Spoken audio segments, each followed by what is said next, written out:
période de fête. Autre péché mignon à peine avouable, les téléfilms de Noël qui sont redevenus à la mode il y a une dizaine d'années. Avec leur scénario romantique et leur fin toujours heureuse, ils sont sans doute plus que jamais une sorte de refuge au cœur de l'hiver. Et ce sont les États-Unis qui sont devenus de très très loin les premiers producteurs de ce genre, aujourd'hui vendus dans le monde entier. Axel Monnier et Adrien Ponsard.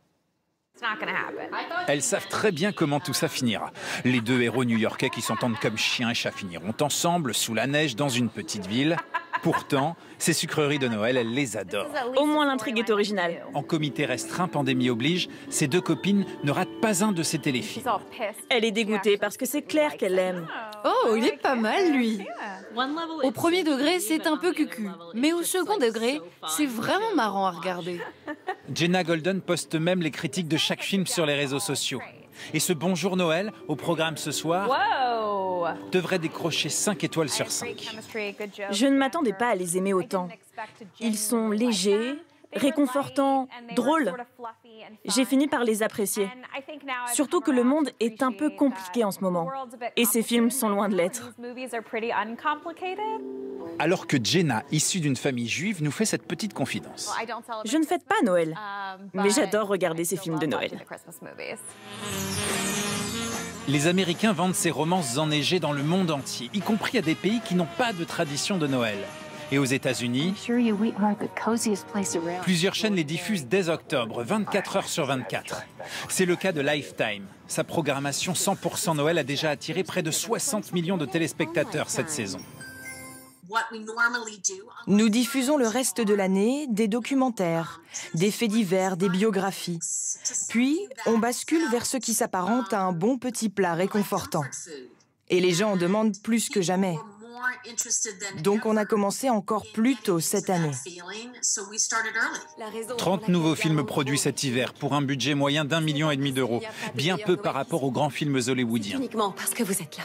L'une des clés du succès, Je sais maintenant que vous incarnez au quotidien ce qu'est la magie de Noël. les comédiens populaires, Et grâce à vous, j'ai retrouvé cette féerie au fond de moi. souvent d'anciennes stars de séries télé. Comme Tatiana Ali, qui a déjà joué dans une dizaine de ces histoires d'amour et de Père Noël. Vous la connaissez sans doute pour le rôle d'Ashley dans la série Le Prince de Bel-Air avec Will Smith.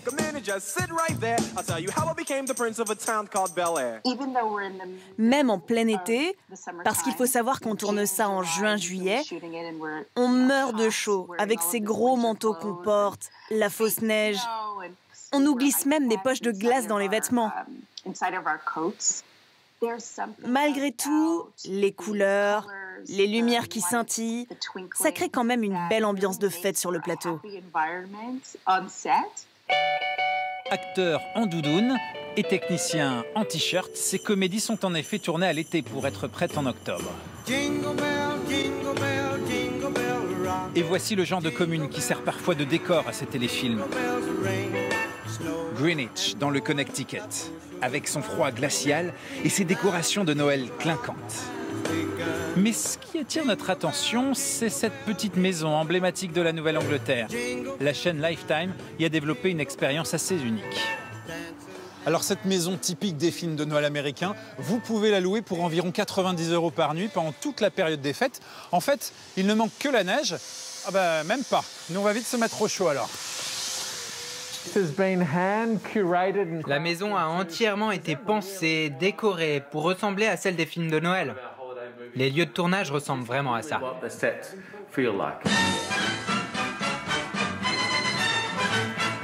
Décoration un poil chargée, avec des objets parfois venus directement des plateaux de tournage, dans le salon, la cuisine, les chambres ou même le secrétariat du Père Noël. Des films peu chers qui attirent chaque année plus de téléspectateurs et qui donc rapportent gros. Mais qui subissaient aussi de plus en plus de critiques. Manque de diversité, tous les héros étaient blancs, hétérosexuels. Pour la première fois cette année, une femme en situation de handicap ou un couple gay seront au cœur d'une intrigue. Car l'esprit de Noël doit aussi incarner l'air du temps. Et de toute façon, c'est bien connu dans ces téléfilms, tout se termine toujours bien. Ils sont... Allez, une autre image qui va peut-être vous réchauffer le cœur. Ces dizaines de fans de Johnny autour de Laetitia et de leurs 2 filles à Saint-Barthélemy la nuit dernière. Ils ont rendu hommage au taulier pour le 3e anniversaire de sa mort. Et pour l'occasion, ils n'ont pas hésité une seconde à transgresser les interdits du confinement.